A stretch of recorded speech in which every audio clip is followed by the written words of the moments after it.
Mirar-la, només mirar-la.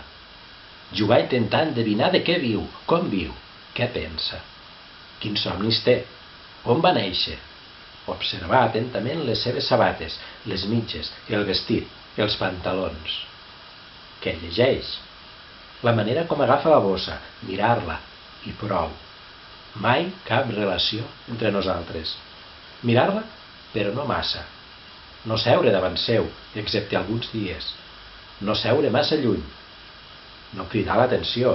Si jo la veig cada dia, segur que ella em veu a mi. No mirar-la fixament. Una mirada sempre n'atreu una altra. Que no pensi que sóc un obsès, però veure-la. Llançar cops d'ull com qui no vol la cosa. Un simple joc. Aturar-me breument en la forma dels ulls, retenir-la, girar els ulls cap a una altra banda mentre per dins recupero la imatge. En aquest record fugaç, aturar-me en el reflex de la primera llum del matí sobre la seva galta, en el significat del dit que recorre la base del coll, intentar atrapar les traces d'un rostre que ara no sabria descriure, perquè mai he estat capaç de recordar-lo.